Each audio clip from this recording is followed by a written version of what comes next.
Hello, and welcome to the Exceptional Education Podcast. This podcast is for educators, parents, and caregivers working with our youngest learners.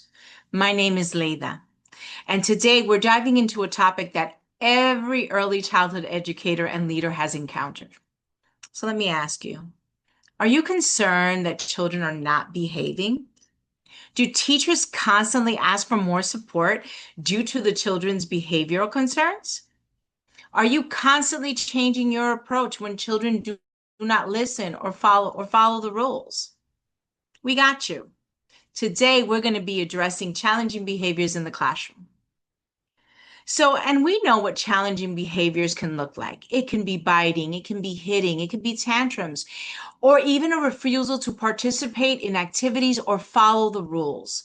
And these behaviors can be tough to manage and often leave teachers feeling overwhelmed. And it's only 9 a.m. in the morning. But the good news is that with the right strategies and understanding, we can support children in learning appropriate ways to express themselves and thrive in the classroom. So in this episode, we'll be exploring why these behaviors happen, and we'll share some evidence-based strategies that you can start to use right away to support behavior in the classroom. So let's get started. First of all, it's important to remember that challenging behaviors in young children are a normal part of their development. Children under 5 are still learning how to communicate, how to use words, how to regulate their own emotions. We got adults that got to do that too, as well as interact with each other. Sometimes their feelings or needs come out as behaviors that are disruptive or even aggressive at times. But before reacting, I want you to ask yourself, what is this child trying to tell me with this behavior? Is the child feeling tired, hungry, frustrated? Do they just need some attention from me? So understanding the why behind the behavior is the first step to addressing it effectively. Let me pass it over to my colleague so that she can share some more strategies. Well, when we look at the first strategy, we're looking at building positive, nurturing, warm, and caring relationships. My name is Stephanie. The first and most important step is to build strong, caring relationships with each child. When children feel seen, safe, and connected to the adults around them, they are more likely to engage and less likely to show challenging behaviors. Remember, behavior is a form of communication. A child who is upset, quiet, or acting out is trying to tell us something through their actions. So it's important that we start out with greeting each child warmly every day. A smile, eye contact, or a gentle hello, that lets them know that they matter, that they're seen, that they're heard. Children come to the classroom eagerly every day, so just greeting them can make all the difference in the world. Spend one on one time with each child, even 5 minutes of focused attention. Playing, reading, or listening helps a child feel valued and welcomed. Show real interest in what they're doing. Follow the child's lead in play and talk about what they're doing, what they're creating, what they're exploring. Taking their suggestions is so important. When we take time to connect to children, children learn that adults can be trusted with their voices. They can be heard, seen. This is a sense of security that often leads children to calmer, more cooperative behaviors. Do you all have anything to add? Well, let's look into our second strategy, setting clear expectations and creating predictable routines. Our young children do best when their day feels predictable and they know what's expected. Routines help them feel confident and safe. When clear expectations happen, they can focus on learning and playing instead of trying to figure out what's happening next. Children thrive on predictability. So, one of the things that we can use, which we all know, if we've been in education for a while, like myself, is using visual schedules or picture cards. This can show their daily routine. This helps them anticipate what's coming next, especially for children that learn best by seeing. Would you agree, ladies? So, giving short, simple directions is our next strategy, telling them what you want to do or see. So, letting children know we walk inside rather than don't run. That's telling them what you don't want them to do. So, forming our language and forming the information that we'd like for them to do instead of what we don't want to see gives the children a clear understanding of what the behavior is that we want to expect from them. Then the last one is using positive, encouraging language, like phrases like use kind words or keep your hands gentle. Instead of telling children, stop hitting, using words that exactly express the expected behavior is very clear for children to understand. So, consistent routines and clear expectations help children feel in control in their world. When children understand and plan the rules, they can use their energy to explore, play, and communicate because they know what's coming and they know it's okay. My colleague Lisa will get a little bit more into it. Yes, and the third strategy is definitely to use those positive reinforcement along with visual support. So it's building upon what my colleague Stephanie just shared. One of the things is that when we use positive reinforcement, it definitely encourages that desired behavior by acknowledging and rewarding them. And maybe you have heard the word reward. So I'm gonna open up, to my colleagues to share some feedback.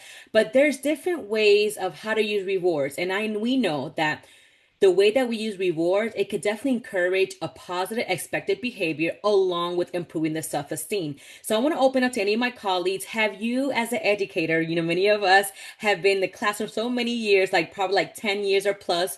And so any of you ladies want to share what was a reward that you tend to use very often when you were working in the classroom with our young children? Anybody want to share?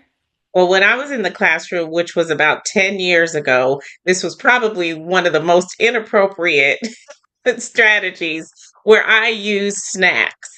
Giving snacks or using snack time or adding snack time was a appropriate reward at that time, but it was more Pavlovian, if that makes sense. So that may not be something that I would use now. Leda, do you have anything to add? Yes, absolutely. So one of the things that I would do when to reward children for acceptable behavior. So if children were having a really hard time during transition, and they were able to do the transition, whether it was cleaning up or whatever it was, I would try and give them a job. Like maybe they could be the line lead as we moved into the outdoor play area. So always looking for a way to reward them when they did well. So if they were able to get through the transition of going out and coming back in from the playground, maybe during afternoon free play, that child got to choose what area they wanted to go into first. So that they didn't have to worry that, oh my God, there's already four in the block area. I can't go in now. And I've been so good. And look at everything I've done.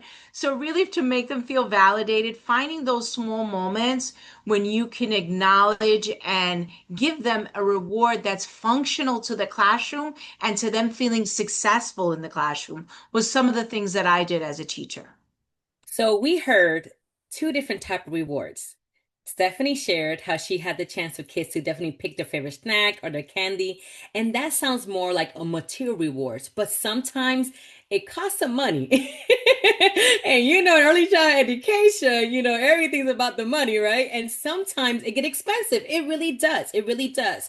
However, we tend to do that because I agree with Stephanie. I used to have little treasure box, and kids had little fun toys and stuff like that. I used to take it home, when they were like they did like an amazing job cleaning up, etc.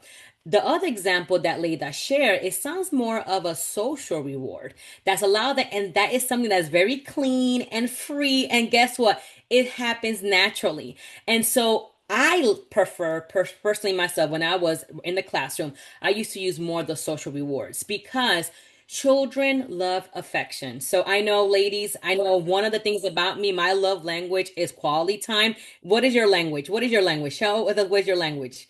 What is your love language? Quality time. Quality time. Okay, Absolutely. quality time. So here, just think about that. For me, when I hear quality time, somebody spending time with me, thinking, doing the things that I love, and they're seeing and listening to me. And so when thinking about that affection, you could use hugs or kisses or high five or airplane or Superman approach, but or just a physical touch, but however, your individual child, so you know which reward and how approach will be more effective for that child.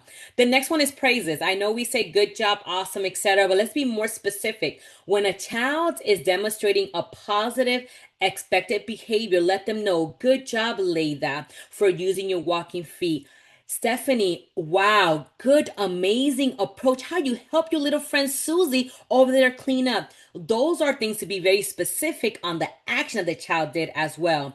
And the most important thing is attention and activity. For example, if you notice that you always notice that little Johnny, every time for circle time, he's the one that is like you always kind of do like little bit more redirection. But if you see Johnny sitting down and doing amazing and Rachel into stories time, acknowledge that, you know what, Johnny, today doing center time, I want to spend my first 10 minutes with you, and allow them to pick, and spending that one-on-one interaction will also build that, because wow, if I perform expected behavior, I will definitely have a chance to somebody give me attention and spend quality time with me as well. And so I definitely appreciate that when we actually incorporate this, let's be very intentional. And kids, they love those visual support as well, for them to understand the expectation along with the consequence. But I do want to rewind. Leda said earlier that behavior is expressing the way that they feel.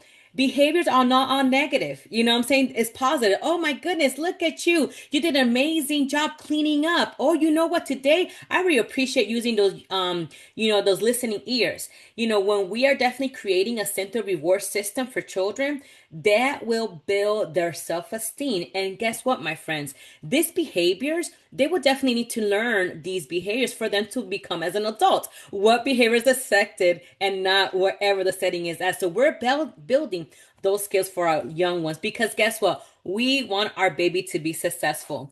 One of the things is to be very intentional and identifying the correct reward system for that individual child. Every child is unique and can succeed. So just always be mindful. Some children will get it immediately. Some children will take some time. Some children might take a year or two, but keep in mind, every child need that milestone, and we have to make sure that we support in that area. And so just keep in mind that when identifying that reward system, identify how are you going to use that reward system for what behavior we want to work on. If we notice that Stephanie is constantly not cleaning up, maybe that could be something you know what, Stephanie, when you clean up today, guess what? You're going to be the one being the line leaner today when we go outdoor. Definitely making sure that you describe that, but not only you, but your peer teacher communicate. This is the reward system that we have for Stephanie or for Leida, because you also want that consistency. So just keep in mind, be intentional, be consistent, and be also mindful of children, because when children see their progress, think about yourself, they love to be recognized for those efforts. So definitely making sure to repeat those behaviors. So some tips for success. We had a chance to listen to the introduction along with different strategies, but always keep in mind, educators, this is a beautiful field, but guess what? It has moments that we gotta take definitely deep breath, but always stay calm. Be consistent in your response, even when things, whew, a little breather time, right? Most importantly, we cannot do this journey without the partnership of families and parents to definitely identify what strategy that they're using at home and that you're using at the school, and you work together collaboratively in order for us to support that child, because we want those consistency at the home setting along with the school setting. And remember, most importantly, that progress does take time. So be patient with yourself and children. And I'm going to pass it up to my colleague Stephanie so she could close us out. So, to recap, challenging behaviors in children birth to 5, there are always opportunities for teaching and connection in the home and in the classroom. By building positive, nurturing relationships, setting clear routines, giving ourselves some times, teaching social emotional skills, providing choices, and using positive reinforcement with visual supports, we can help children develop healthier ways to express themselves and succeed at home and in the classroom. So, we'd like to thank you today for joining us on our first podcast. If you found this episode helpful, please like, subscribe, and share with your fellow educators and also your parents. Join us next time as we dive deeper into these strategies from the lens of a leader or a coach. Share your thoughts and experiences in the comments, and remember, every challenging moment is a chance to guide children forward for growth and understanding. If you want this information in Spanish, in the comments, type Espanol. We are the Exceptional Education Podcast, and through research based practices, we empower early care and education leaders to grow strong roots, bloom with confidence, and soar with purpose. And until next time, keep nurturing those little minds.